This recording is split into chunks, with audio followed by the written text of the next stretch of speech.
Lenin says, to be fully prepared for his task, the worker revolutionary must likewise become a professional revolutionary.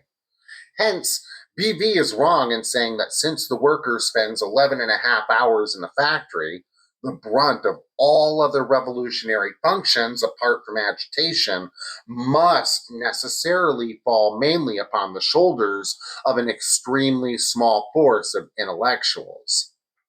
But this condition does not obtain out of sheer necessity. It obtains because we are backward, because we do not recognize our duty to assist every capable worker to become a professional agitator, organizer, propagandist, literature distributor, etc., etc.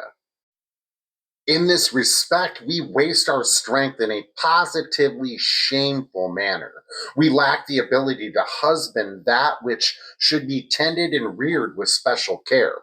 Look at the Germans. Their forces are 100-fold greater than ours, but they understand perfectly well that really capable agitators, etc., are not often promoted from the ranks of the average. For this reason, they immediately try to place every capable working man in conditions that will enable him to develop and apply his abilities to the fullest. He is made a professional agitator. He is encouraged to widen the field of his activity, to spread it from one factory to the whole of the industry, from a single locality to the whole country. He acquires experience and dexterity in his profession. He broadens his outlook and increases his knowledge. He observes at close quarters the prominent political leaders from other localities and other parties. He strives to rise to their level and combine in himself the knowledge of the working class environment and the freshness of socialist convictions with professional skill, without which the proletariat cannot wage a stubborn struggle against its excellently trained enemies. In this way alone do the working masses produce men of the stamp of Bebel and Auer.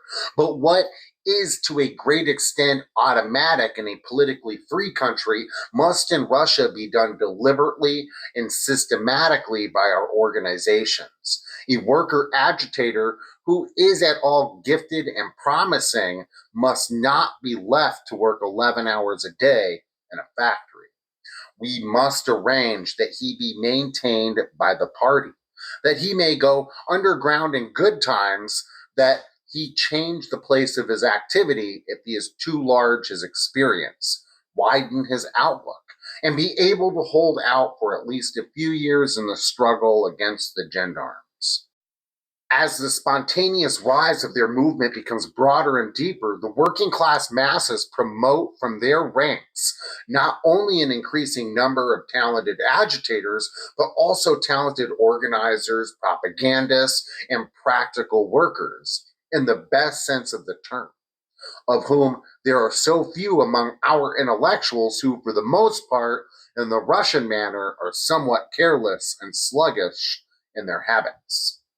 When we have forces of specially trained worker revolutionaries who have gone through extensive preparation, and of course, revolutionaries of all arms of the service, no political police in the world will then be able to contend with them. For these forces, boundlessly devoted to the revolution, will enjoy the boundless confidence of the widest masses of the workers.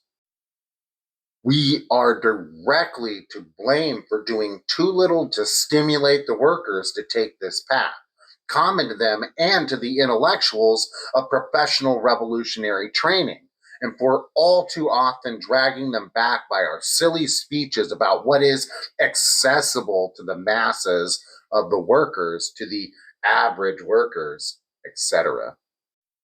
This is taken from chapter 4 from Vladimir Lenin's What is to be Done?